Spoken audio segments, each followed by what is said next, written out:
끝없이 무릎 꿇는 거복종아니여 운명에 맡겨서는 고생활 아니라. 아멘. 우리의 믿음 지소서 독수리 날듯이 제 뜻이 이루어지다 외치며 사나니. 아멘. 약한 자 힘주시고 강한 자 바르게 취한 자 정케 함이 주님의 뜻이라. 주여 내 아래 압박 있는 곳 저 거기 계셔서 가팔로 막아주시어 정의가 사나니. 아멘. 하나님 말씀 창세기 48장 1절에서 6절 말씀입니다. 창세기 48장 1절에서 6절 말씀 다같이 합독합니다. 이르에 혹이 요셉에게 구하기를 내 부친이 병들었다 하므로 그가 곧 두 아들 므낫세와 에브라임과 함께 이르니 혹이 야곱에게 구하되 내 아들 요셉이 내게 왔다 하매 이스라엘이 힘을 내어 침상에 앉아 요셉에게 이르되 이전에 가나안 땅 루스에서 전능한 하나님이 내게 나타나 복을 허락하여 내게 이르시되 내가 너로 생육하게 하며 번성하게 하여 내게서 많은 백성이 나게 하고 내가 이 땅을 내 후손에게 주어 영원한 기업이 되게 하리라 하셨느니라. 내가 애굽으로 와서 내게 이르기 전에 애굽에서 내게 낳은 두 아들 에브라임과 므낫세는 내 것이라. 르우벤과 시몬처럼 내 것이 될 것이요 이들 후에 내 소생이 내 것이 될 것이며 그 산업은 그 형의 명예에서 함께하리라. 아멘. 기도드립니다.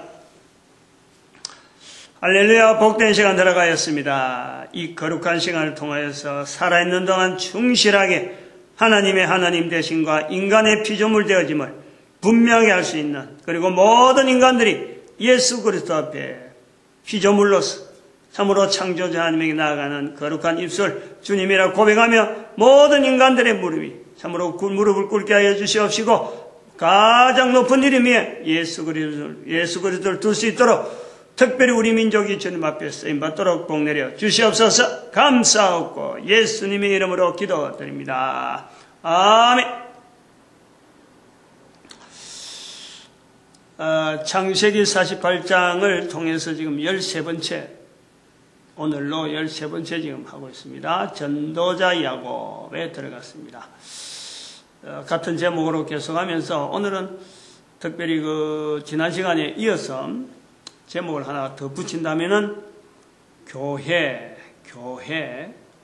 교회라는 언어에 대해서 집중적으로 한번 좀 파악을 하고, 물론 지난주 설교의 연속에서 넘어오는 중에 우리가 지난 주일날 이 부분을 하겠다 하고 말씀을 드렸는데 언급을 좀 하려고 합니다. 우리가 교회라고 하는 이 언어가 지금은 편하게 쓰잖아요. 한국 사람들 중에서 교회라는 단어를 모르는 사람이 없잖아요. 교회 쓰는 거예요. 듣기도 하고 쓰기도 하고 보고 저기 교회다, 저거는 교회 아니다, 이렇게 교회라는 것에 대한 인식이 우리 사회에 있다. 언어라는 것을 통해서 어떤 대상을 지칭할 수 있는 표현의 언어가 있다. 교회. 우리나라는 이렇게 교회라는 말을 쓰지만은 미국에는 처치라 이렇게 CHURCH 이렇게 표현할 수가 있죠. 또 성경 어떻게 해서 그러면 처치란 말을 영어로 쓰고 또 우리는 교회란 말을 쓰느냐? 헬라어에 나와 있는 에클레시아, 이렇게 코이노니아 하는 이러한 단어를 가지고 그거를 교회로 처치로 번역했고 한글로 교회를 이른다.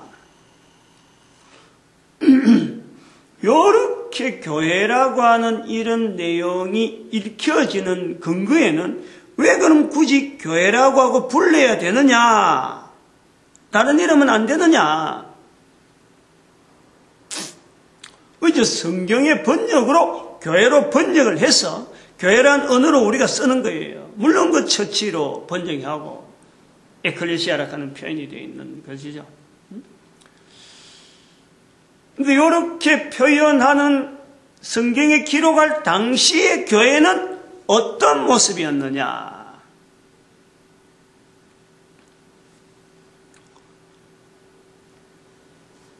사도 바울이 에베소서 1장 22절 23절 에베소서 1장 22절 23절 교회는 예수 그리스도는 22절에 교회의 머리요. 23절에 교회의 몸. 교회의 몸이 바로 예수 그리스도다. 그의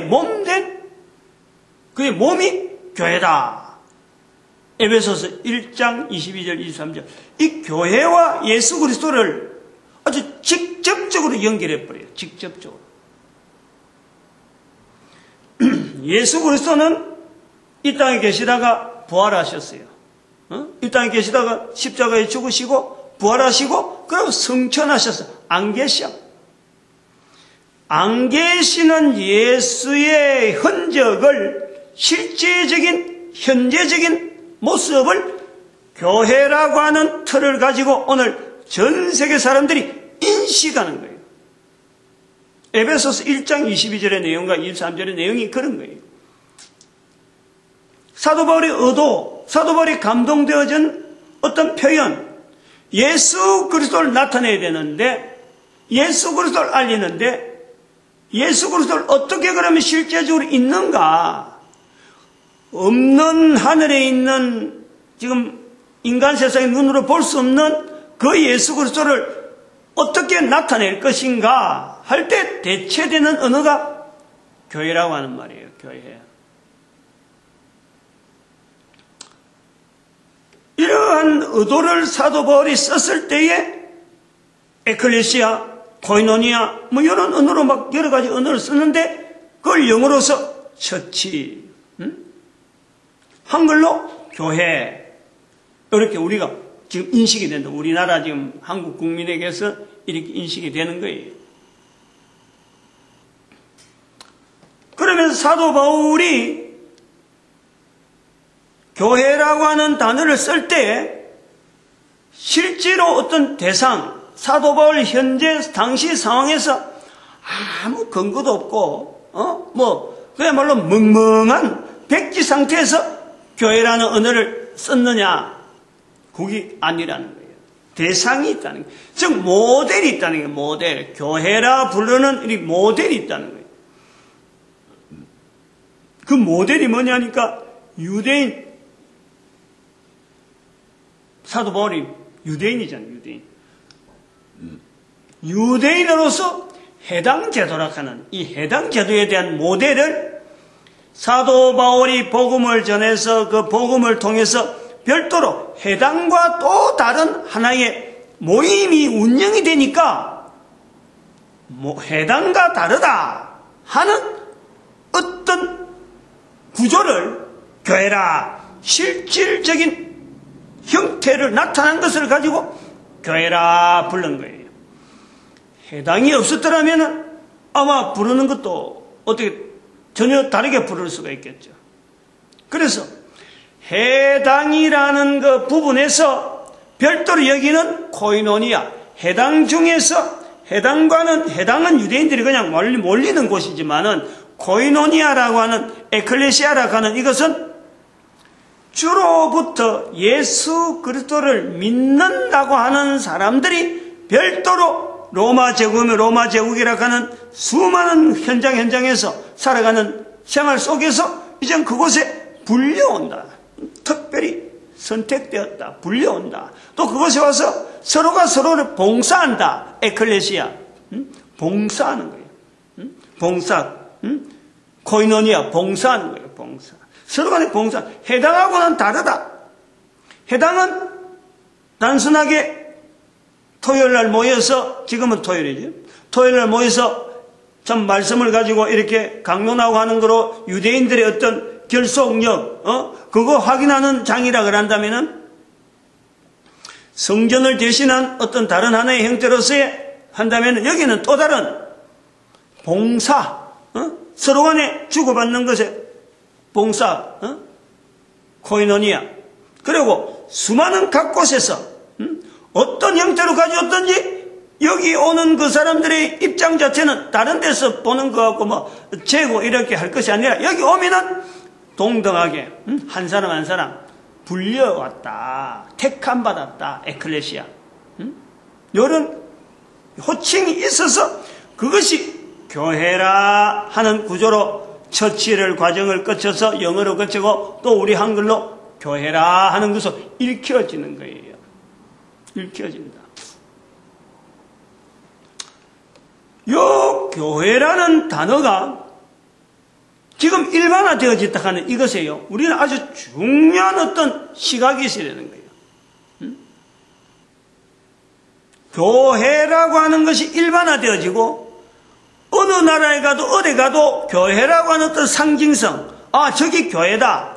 어느 나라, 어느 민족, 어느 구석에 가도 교회의 어떤 흔적을 찾겠다.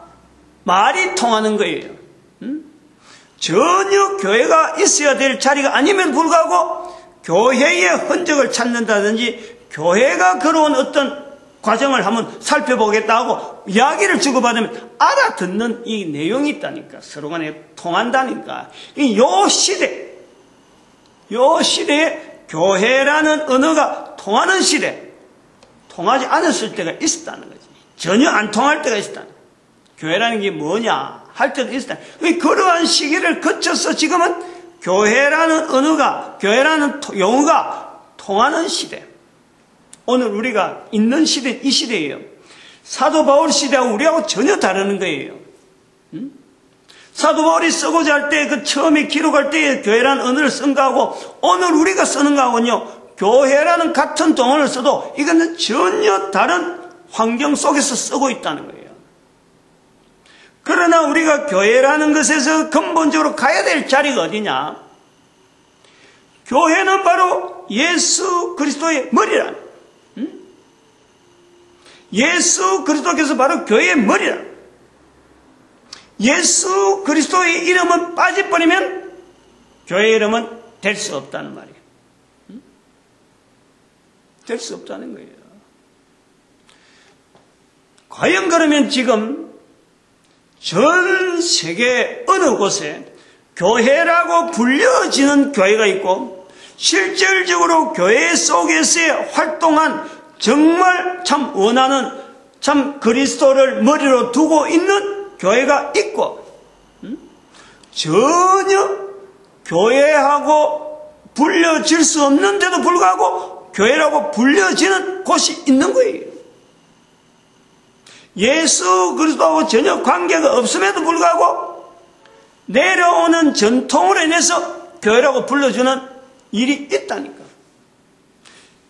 그러므로 이거 일반화됐다는 거예요. 지금 교회라는 언어가 일반화됐다는 거야. 비판이 받기도 하고 교회가 비판을 받기도 하고 교회가 왜 그러냐 하고 이렇게 지목을 당하고 필요 없다라고 하는 거부하는 데도 있는가 하면 그것 때문에 뭉쳐서 또 지내는 그런 곳이 이게 표면적으로 이게 객관화되어지는 상황 자체를 분석해 볼 수 있는 저게는 교회가 흥황하구나 저거는 교회가 영 없구나 이러한 내용이 되어지는 교회라고 하는 보편화되어진 그렇다고 해서 교회가 일률적으로 이것으로 교회를 통일시킨다 라고 말할 수 없을 정도로 교회를 너무 다양한 환경 속에 지금 사용하고 있는 거예요. 원자리가 그리스도께서 머리가 되는 교회라고 불려져야 되지만은 그렇지 않아도 불려지는 데가 있다 요거 분명히 인식해야 돼요. 응? 반대로 생각하면, 이제 이걸 뒤집어 생각하면, 교회에 나가면 예수 그리스도를 부르고 예수 그리스도가 시킨 대로 예수 그리스도에 집중해서 사는 것이 교회에 나가는 사람이다 하고 인정하는 시대, 그때가 바로 여기 사도 바울 시대란 말이에요. 응? 그 지금은 교회에 나간다는 것 가지고 예수 그리스도를 머리로 인정하는 사람들만이 모였다라고 말하는 것을 아무도 그것을요 생각하지 않는 거예요. 아무도 그렇게 보지. 실제로 참석하는 사람들조차, 교회라고 하는 곳에 있는 사람들조차 나의 삶을 통해서, 내가 살아가는 삶을 통해서 예수 그리스도를 주로 하는 이것을 모토로 해서 죽기 살기로 매달리는 사람들만 모였다. 나는 그런 사람이다 라고 말할 수 있는 사람이 몇 명이나 되겠어요? 몇 명이나. 목사가 그걸 전한다고 해서 전하는 목사가 그러면 다 그렇게 사느냐? 어림도 없는 거예요.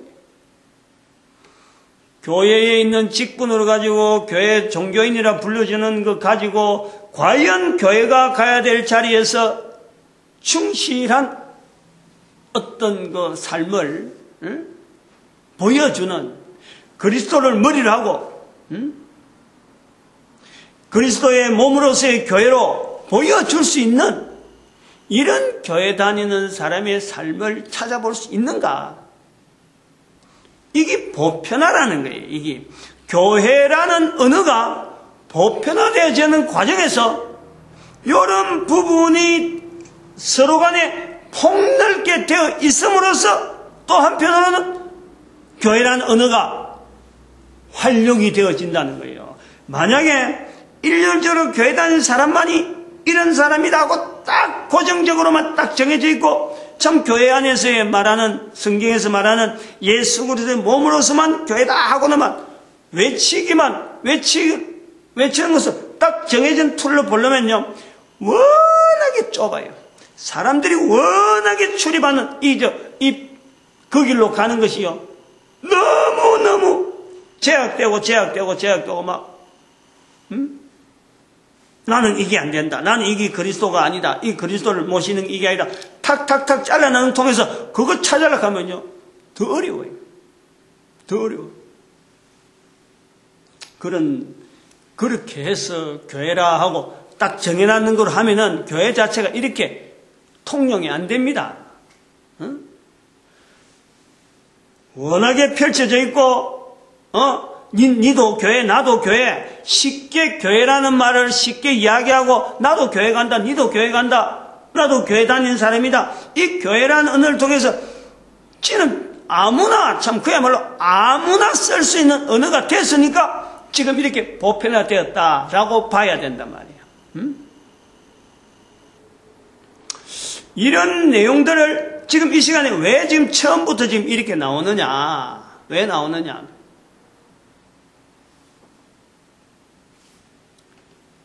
2012년이라고 하는 이 날짜를요, 2012년이라는 연대, 이제는 우리가 다시는, 우리 인류사에서는 두 번 다시 우리가 지금 2012년에 살았다라고 말할 수 있는, 살고 있다라고 말할 수는 없어요. 지금 2012년이 지난번인 13년도에 2012년을 이야기하고 있으니까, 이게 1년이라는 기간이, 엄청난 기간이 있었어요, 여유가. 근데 지금 이제 딱 끝났잖아요, 2012년은. 2012년을 통해서 인류 역사를 지금 딱 폴딩을 한단 말이에요, 폴딩을. 인류의 방향이 무한대로 펼쳐지는 게 아니고, 2012년을 기점으로 해가지고, 이제는 인류의 방향을 거꾸로 봐야 된다. 연대적인 표시는 계속하지만은, 인류의 방향, 나아가는 방향은 이제 분명한 시점을 보고, 어디서부터 출발했으니까 어디로 나아가는 것이 인류의 방향이다 라는 것으로 이제 온 걸음으로 되돌아보면 보이는 거예요. 그 방향으로 해서 인류 방향을 설정해서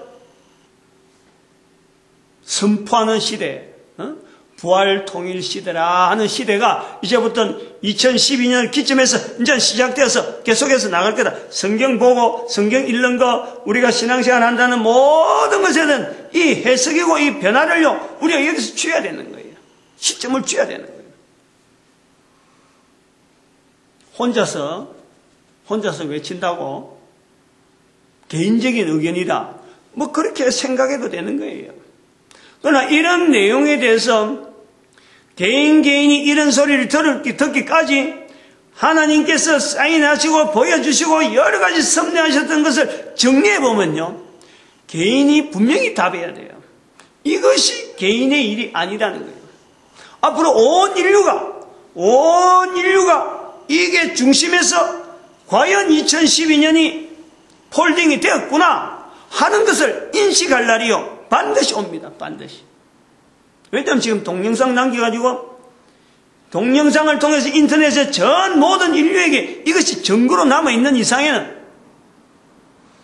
인터넷을 못 쓰고 전 세계 인류가 정보가 2012년에 근거해서 이런 표현을 하지 않았다 했다라는 것을 못 든다 그러면요, 그때는 세상 종말이에요.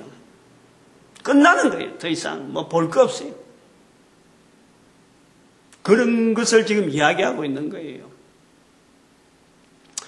2012년을 폴딩 시대라 하는 시대를 만들 때, 이야기를 표현할 때 1945년의 사건을 성경 속의 연속으로, 성경은 이미 2000년 전에 기록이 되어 있지만은, 기록이 끝이 났지만은 2000년 동안 사라졌던 이스라엘의 등장, 이스라엘의 회복을 1945년 5월이라 하는 날짜를 정한 거예요. 1945년 1월 달에 아우슈비츠 수용소에 소련군에서 해방되어진 그 상징적인 홀로코스트, 그 개념도 있고, 1948년 5월에 나름대로 이스라엘 백성들이 흩어있던, 다른 나라에 흩어있던 사람들이 그날 모여가지고 비로소 이제 자기들끼리 모여서 하나의 행사를 하는 거, 그건 1948년 5월이에요. 근데 그 두 개를 합쳐서 1945년 5월. 왜 5월을 하느냐? 1945년 8월이 바로 우리 한국의 광복이라는 날짜가 있다는 거예요. 그것보다 앞에 주기 위해서 1945년 5월을, 이건 바로 믿음의 표현으로서 우리가 표현하는 거예요. 이 두 나라의 독립과 어떤 회복이 있었다라고 한다면은 국제사회 전체에서 1945년에 유엔이 조직되는 거예요. 몇 명 앉아서 우리끼리 좀 모여서 뭐 해보자 하고 모임 자체를 우리가 1945년을 유엔에 결성해라 하고 우리가 보는데, 1945년에 이 유엔의 결성이라는 것이 왜 이러한 조직이 필요했느냐 하는 것에서 볼 때, 바로 교회로부터 계속해서 이어왔던 590년 이후로부터 계속되어지는 교황의 자리에 대한, 교황이 가지고 있던 그 기능에 대해서 연장성산해서 유엔의 결성을 우리가 본다는 거예요. 이게 뭐 다른 말 없는 거 지내는 거 아니잖아요. 그 이야기를 지금까지 해온 거예요.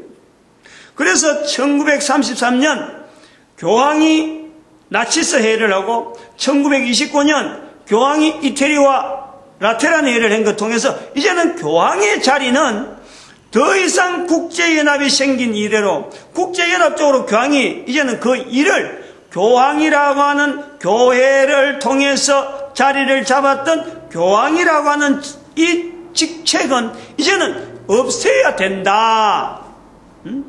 국제연합의 출범을 통해서 이제는 없애야 된다 하는 것을 비춰주는 거예요. 2012년에 이 폴딩이라는 세월을 통해서 교황이 없던 시대를 향해서 나아가는 거예요. 없애주는 거예요.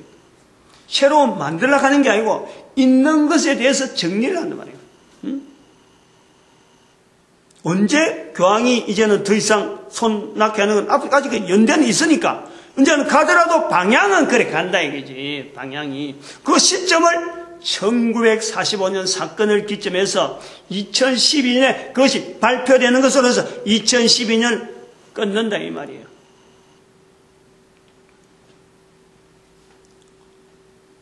(1945년의) 사건을 2012년에 다시 해석하면서 이제는 하나의 인류 역사를 폴딩, 즉 부활 통일 시대로 본다 하는데, 교황의 자리 자체에 대해서 교회에서 이제는 완전히 제거, 없어지는, 없애버리는. 그래서 그거는 교황은 사라지더라도 천주교는 그대로 남아있는, 또 한편은 개신교 남아있고, 그리고 유대교가 이제는 교회로 더불어서 교회란 이름을 가지고 접근해오고, 지난 시간에 이슬람교라는 그 자체도 교회를 통해서 들어온단 말이에요.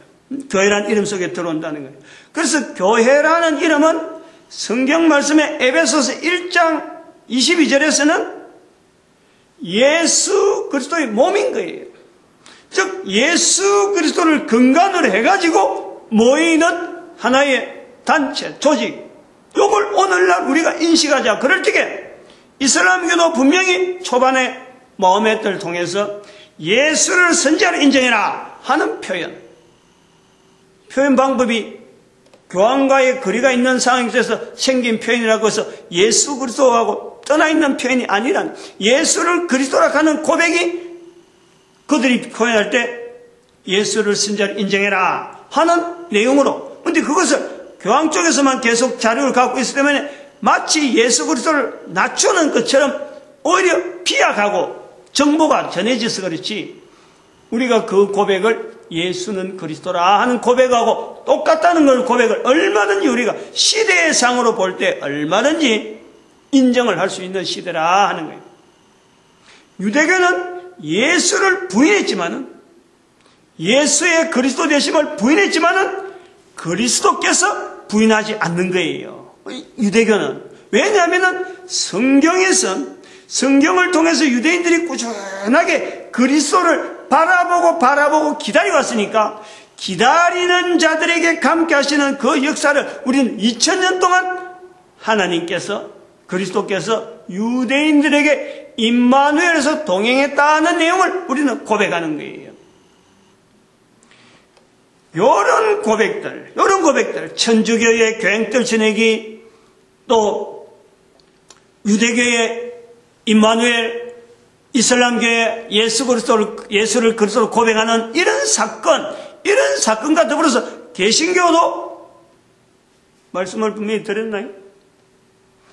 신학교를 철폐해야 돼, 신학교. 각자가 해야 될 일이 있는 거예요. 요거는 이제는 또 다른 시간에 또 더 이상 또 추가해서 나올 내용이 되는지 모르겠는데, 너무 좀 접근하고, 이러한 교회라고 하는 이 시각을 통해서 1945년의 사건을 분명히 인류 역사 가운데 모든 인류가 알아들을 수 있는 그 사건을 분명히 우리가 인식하고 있는 시점, 2012년 역사가 분명히 왔잖아요. 70년 정도가 지나왔으니까, 1945년에서 70년 정도가 지나왔으니까 누구든지 아는 거예요. 누구든지. 없다고 손 내질 사람 아무도 없어요. 거기에 속한 사람들이 거의 대부분이 유엔이 가입되어 있고, 70년 지난 지금에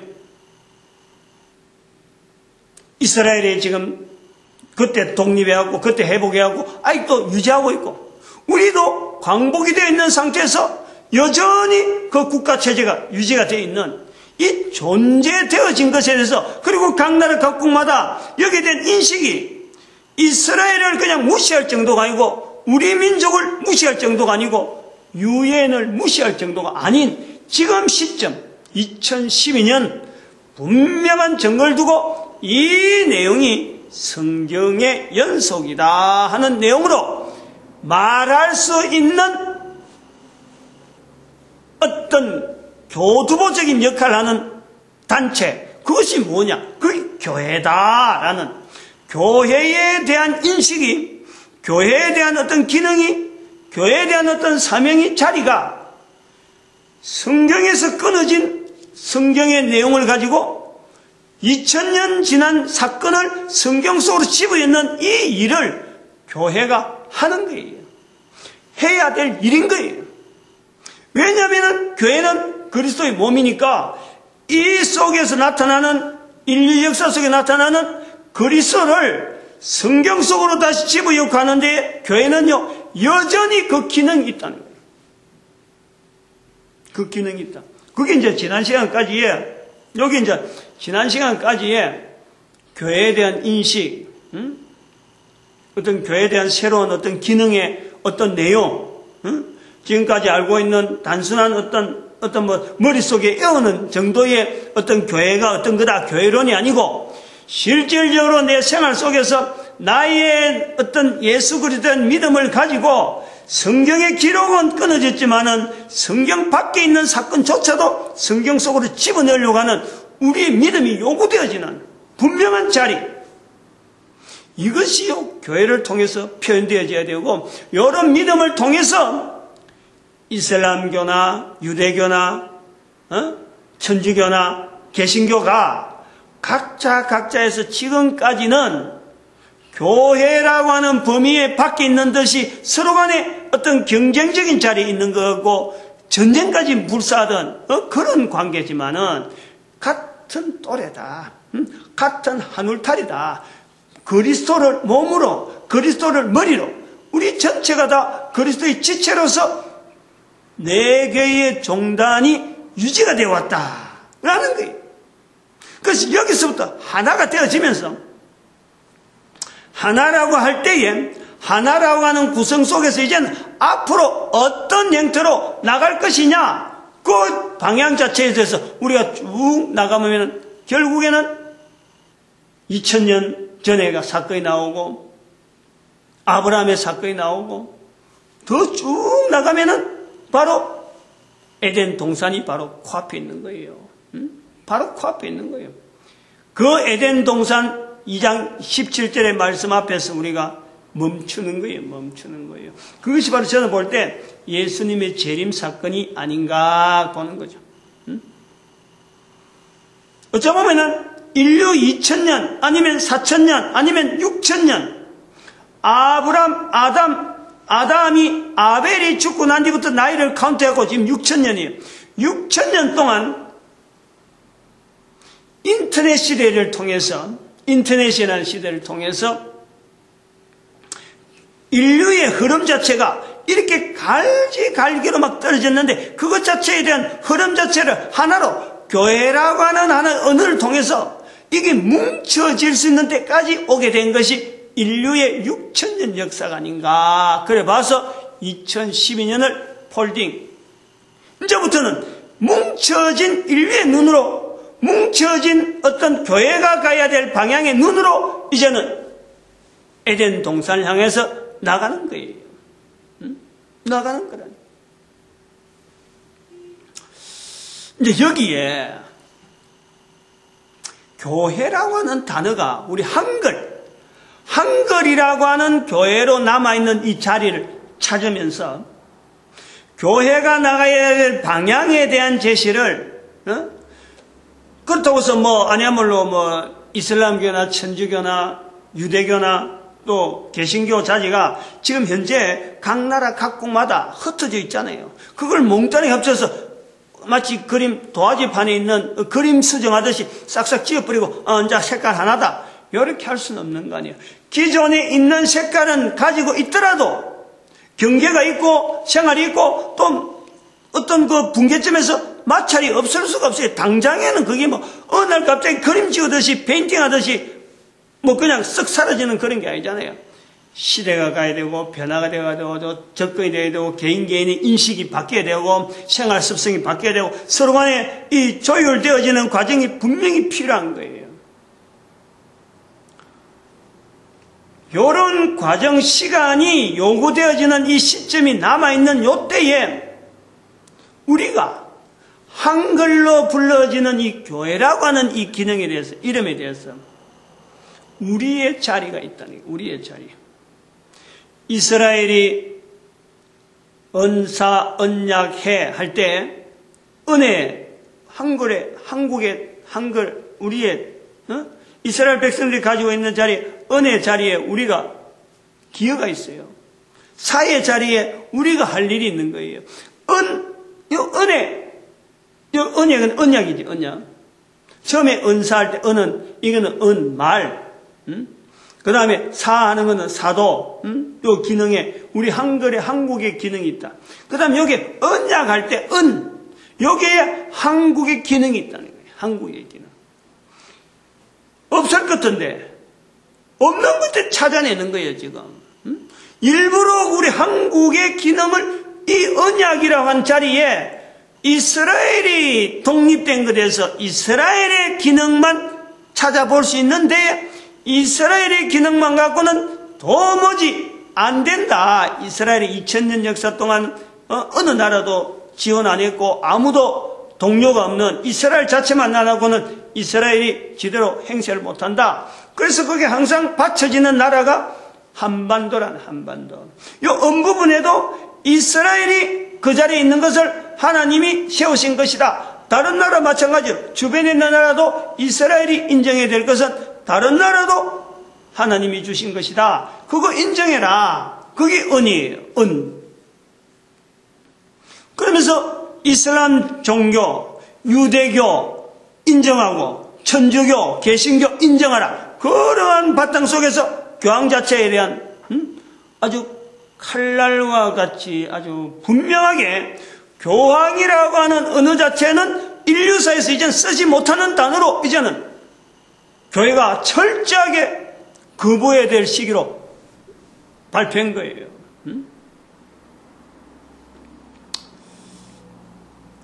그래서 여기서 부분에서 한국의 한반도의 기능을 찾는 데에 접근할 부분이 바로 이 교회라고 하는 단어가 한글로 쓰인 것에 대해서 우리는 한번 찾아보는 거예요.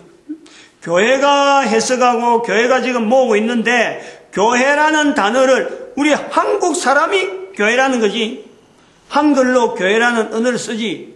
물론 중국도 쓰고 일본도 쓸 수가 있어요. 교회라는. 그러나 그들이 쓰는 건요 전혀 달라요. 전혀 달라요. 그 전혀 다른 의미를 우리는 성경 속에서 나와서 그들이 쓰고 있는 의미 자체를 조율하는 거예요. 오해가 있을 것 같은 내용이 있으니까 오해를 조절하고 이스라엘 백성들을 통해서 남겨진 유대교 이런 교회에 대한 이런 개념 자체를 일반화시키는 과정에 이런 우리의 기능이 있다. 중간에 접목 과정. 언어를 통해서 오해가 되어지는 이 부분. 근데 왜 이래 해야 되느냐? 여러 가지 있겠죠. 왜 해야 되느냐?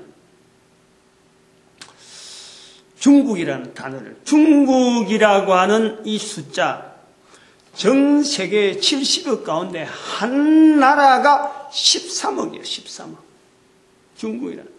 중국이라고 하는 이 단위에서의 생성되어지는 한자어, 여기에서 부르는 교회라는 언어, 그걸 우리 한국 사람은 영향을 받은 거예요.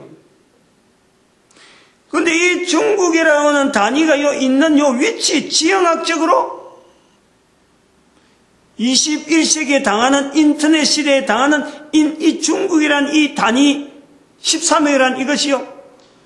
이 영향력이 만만치 않는 거예요. 그리고 왜 이 중국이란 단어,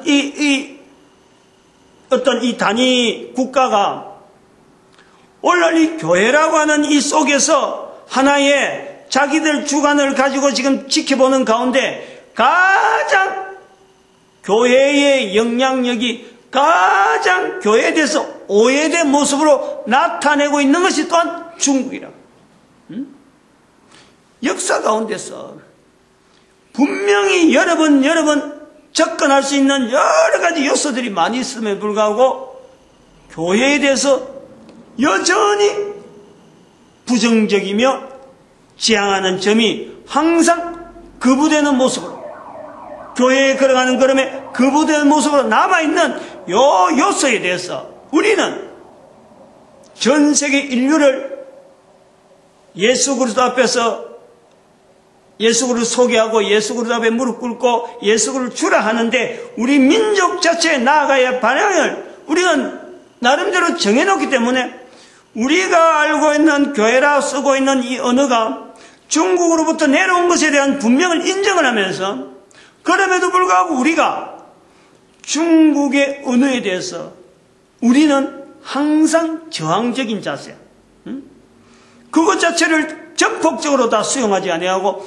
별도로 가지고 있는 자그마하지만은 큰 민족 앞에 13억 앞에 1억도 안 되면서 5천만 정도밖에 되지 않는 이 자그마한 나라가 반공이라 사상적으로 반공을 내세워가고 끝까지 저항했고 언어 속에서도 중국의 저 많은 언어 홍수가 내려옴에도 불구하고 그것을 갈리고 따라가지 않는 거예요. 중국의 언어에 얼마든지 밀어붙이면 언어에 우리가 감당하지 못하는 쓰지 않으면 안 될 정도로 우리가 중국에 종속될 수밖에 없는데도 불구하고 독자적인 언어를 가지고 있다는 거예요. 한글이라는 언어를. 근거 없는 이야기 하는 게 아니잖아요, 지금. 생떼 쓰는 게 아니란 말이에요. 이런 흔적을 가지고 흔적 속에 남아있는 우리 민족이 장차의 교회라고 하는 이 구조 속에서 우리 민족이 담당해야 될 하나의 기능으로서 우리 민족이 있다는 거예요. 그 기능이 전 세계 앞에서 전 세계에 나아가는 어떤 교회가 나아가는 이슬람이 나아가고 유대교 나아가고 개신교 나아가고 천주교 나아가는 어떤 교회라고 하는 그리스도를 중심해서 그 속에서 진짜 예수 그리스도를 중심으로 하고 안 하고 하는 것은 또 개인의 또 차별적인 내용이 있지만 전체적인 구도가 지금 그래가지고 교회라는 이름이 통용되어지고 있는 이때에 교회가 나아가는 방향 앞에 우리 민족이 얹혀서 쓰임받는 때가 분명이기 때문에 우리가 이 교회라는 언어를 통해서 이 교회가 나아가야 될 어떤 흐름의 가장 목표점, 어쩌면 마지막 타겟대라고 할 수 있을 정도로 있는 민족을 중국이라 하는 민족을 본단 말이에요. 그러므로 우리가 지금 교회를 지금 이렇게 언어에 대해서 이렇게 접근하는 이거 자체가 이게 뭔가 전혀 쓸데없는 시간이라든지 아니면 생떼 쓰려고 하는 그런 시간을 보내려는 건 절대 아니에요. 오해될 부분에 대해서 우리 자신이 마음을 먼저 추스리고 정리를 하고 그 다음에 접근하는 이런 것을 겨냥하고 있는 거예요. 교회의 흐름에서 중국과 우리의 관계는요 굉장히 모호한 그런 형태가 많이 있어요. 지난번에도 말씀했지만은 당나라를 통해서 네스토리우스의 그 경교가 들어올 때는 분명히 중국의 당나라에 흥황했던 그 경교를 통해서 우리의 금강산, 아주 깊은 금강산의 장안사, 지금도 거기에 묘비가 있는 거예요. 경교 유행비이라고 거기에 모조품이 있다니까. 중국의 장안에 대진사에, 중국 장안에 있는 대진사에 있는 경교비가 한국의 금강산의 장안사에 그 모조비가 있다니까. 제가 책 내는데 그 책에 그 내용을 지금 설명을 하고 있는 거예요. 그래서 내가 경교비에 대해서 내가 좀 연구를 했다면 한자를 많이 알아서 연구를 하는 게 아니라 그냥 할 수 있는 대로 내 수준에서 최선을 다해서 어쨌든 나타내려고 한 그런 게 있어요. 그래서 이러한 글이 왔는데 그런데 중국이 정치사회로서 공산사회를 할 때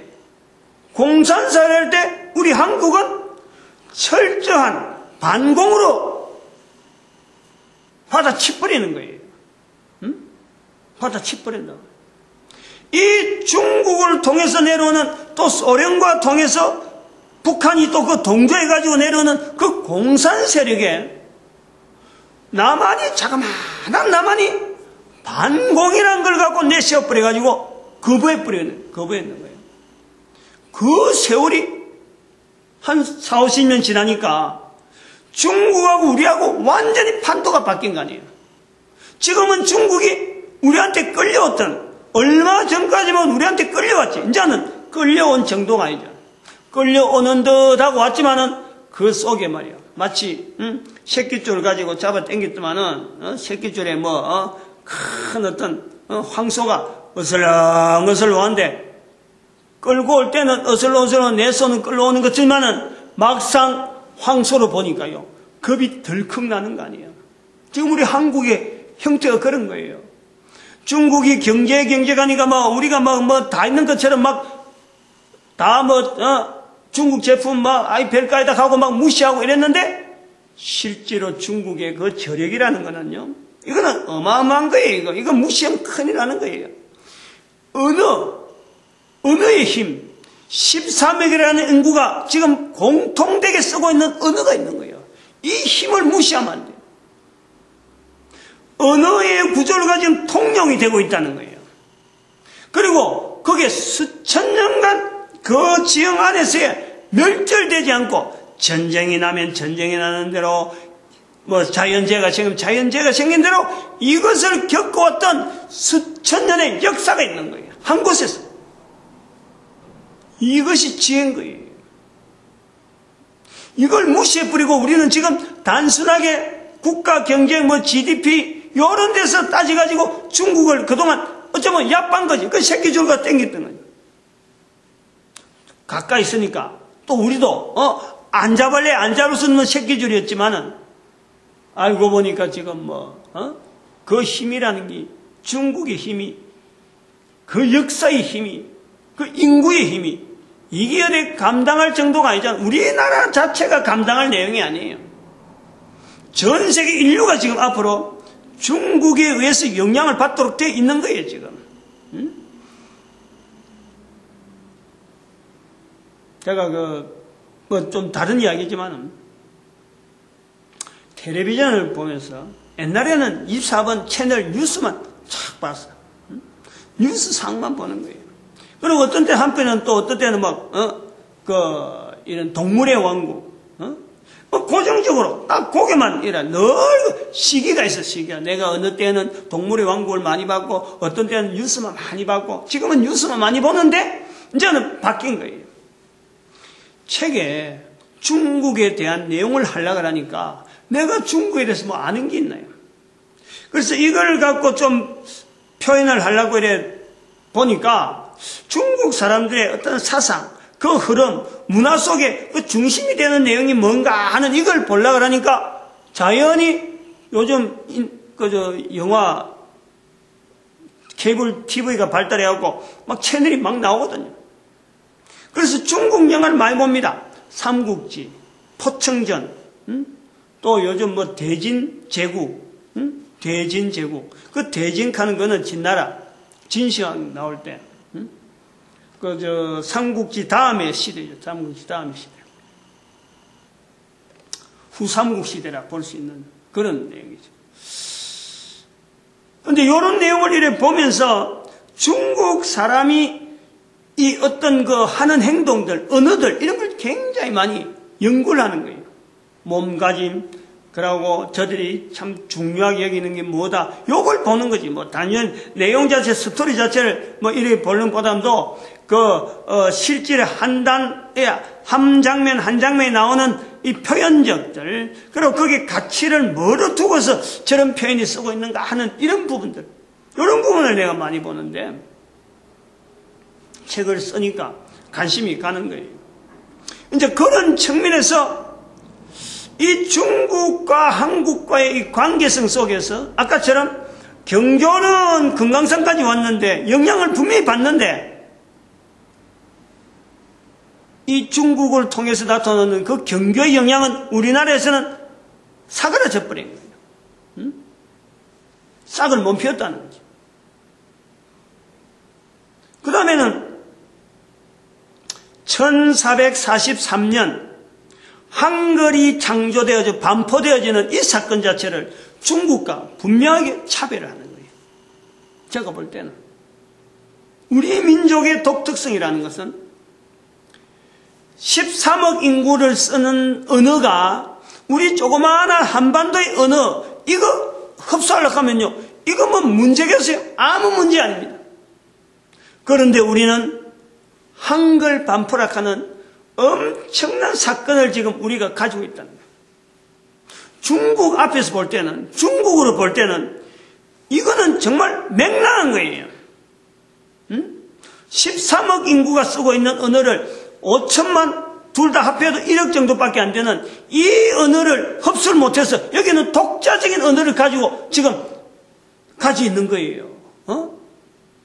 몇천 년까지 갈 건 없겠지만 저부터 연구하고 난 뒤부터는 적어도 한 5, 600년, 한 700년 정도 지나오는 지금 시기인데, 그러나 우리는 1000년에 가까운 시기 동안에 이 언어에 대한, 한글이라고 하는 언어에 대한 이것도 갈고 닦는 시간들을 우리는 가진 거예요. 일본은 그게 아니잖아요. 더 떨어지지만은 일본은 단순하게 언어의 변형이라 그래요. 우리는 언어에 대한 내용을, 언어의 구조를 우리는 바꿔버리고 일본은 언어의 모양을 바꿔버리는 거예요. 지금 중국과 한국과 일본과의 그 사이는요, 알고 보면 언어 문제입니다. 언어 문제. 저는 그래 보고 있어요. 그래 보려고 하고 있지. 언어가 다름으로 해서 지금 생기는 어떤 갈등들이에요. 갈등들. 이런 측면에서 이 교회라고 하는 이 단어를 가지고 한번 생각을 해보는 거예요. 왜 중국이 교회에 대해서 여전히 부정적이고, 거기에는 우리보다 먼저 선교사가 있고, 우리가 1800년대, 1880년 이 기독교가 들어올 때만 해도 그전에도 신부가 있었고, 그 서양 문물이 중국을 해서 많이 들어왔거든. 청나라 시대 때. 그런데 그것이 어떻게 우리는 이렇게 기독교 세력 자체가 한반도 전체에 영향을 미치고 있었는가 하면, 거기에는 기독교란 자체에 대해서, 개신교 자체에 대해서 영향이 거의 없어요.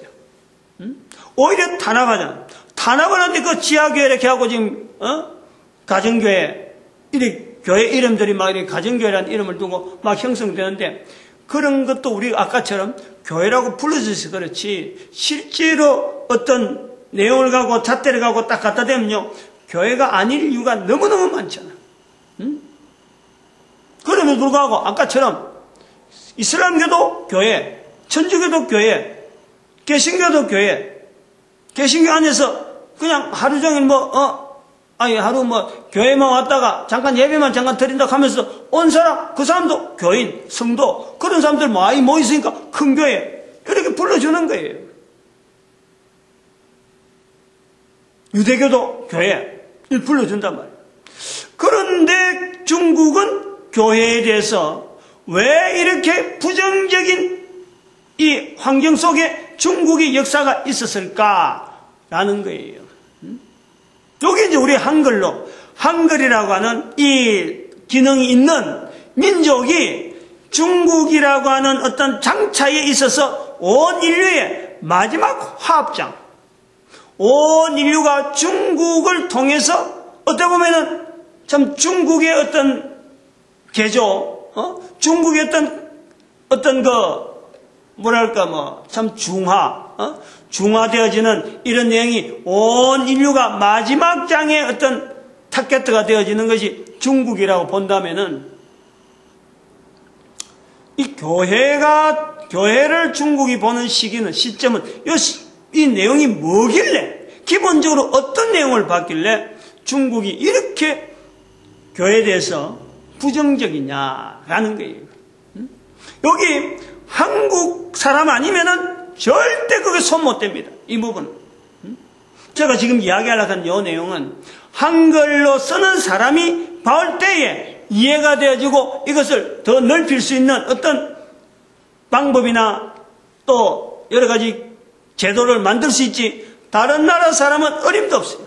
왜냐하면 우리는 한글이라는 독창적인 언어를 가지고 있으니까. 일본도 안 되는 것은, 일본은 이 교회라는 언어 자체를 쓸 능력이 없는 거예요, 거기는.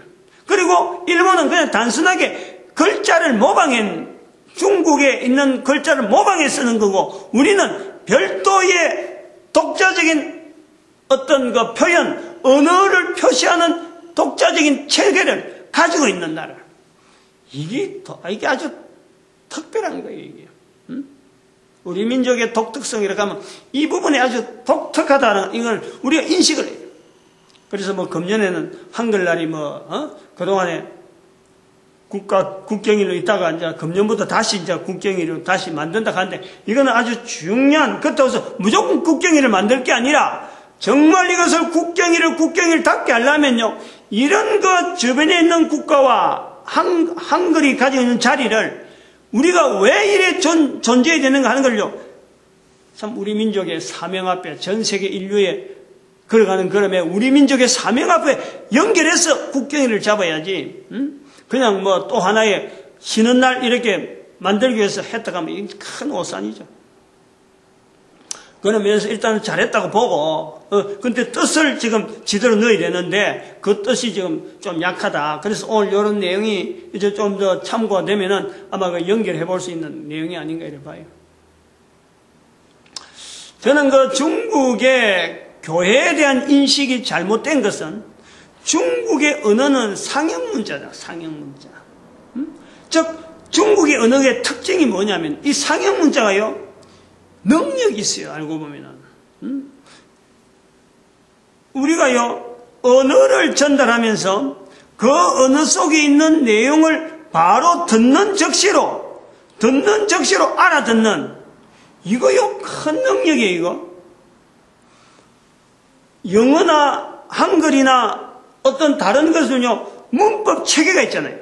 그래서 동사, 주어 뭐 이래가 쭉 나오면서 그 구조 속에 들어가면은 지금 동사를 하는구나, 명사의 내용을 지금 설명하는구나, 요 설명을 해서 문법이 나온다. 중국은 그런 문법이 필요 없어요. 초기 상태로 보면 바로 말하는 내용 자체가 바로 뜻이 되고 바로 알아듣는 거예요. 이게 상형 문자의 특징이고 이게 힘이에요, 힘. 13억 인구라고 하는 그 수많은 인구를 다스릴 수 있는 힘은 뭐냐? 언어가 통하는 데에 오래 걸리지 않는다니, 금방 알아듣는다. 이게 상형 문자의 특징이에요.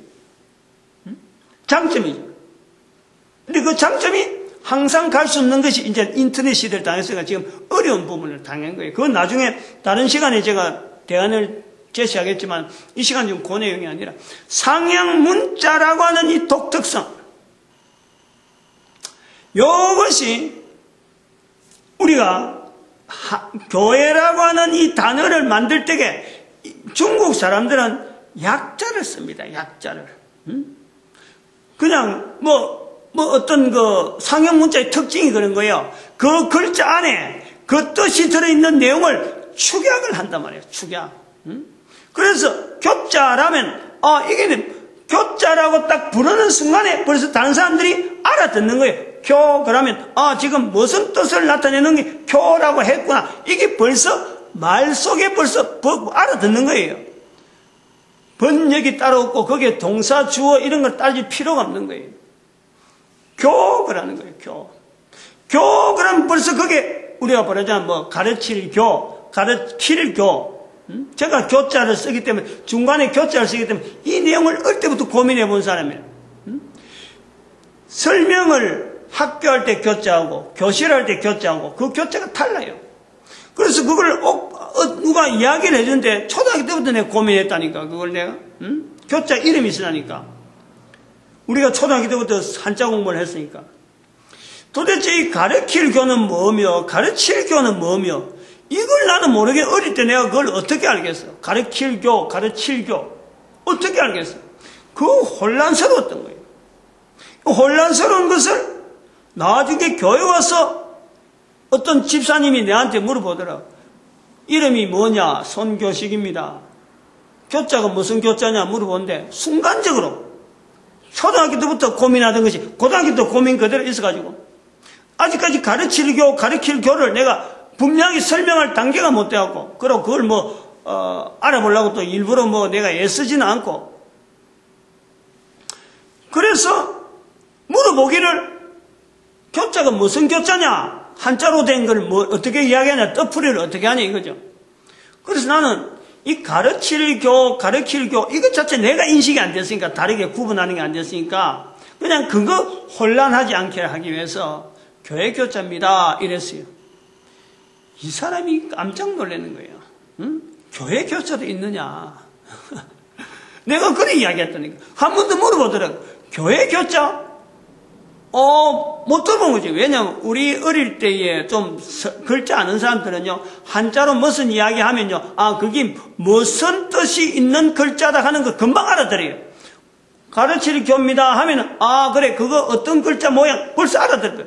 가르칠 교자입니다 하면 벌써 알아들어요. 나는 초등학교 때부터 내 이름에 대한 고민을 했기 때문에, 고등학교 때도 그것이 가르칠 교인지 벌써 문화가 다르니까, 한자만 갖고 계속 붙잡고 있지 않았잖아요. 이건 달라졌는데 내가 고민했던 거 다른 사람한테 적게 고민시키려고 그냥 교회 교점이라고 했는데 상대방은 교회 교점 가니까 어리벙벙한 거예요.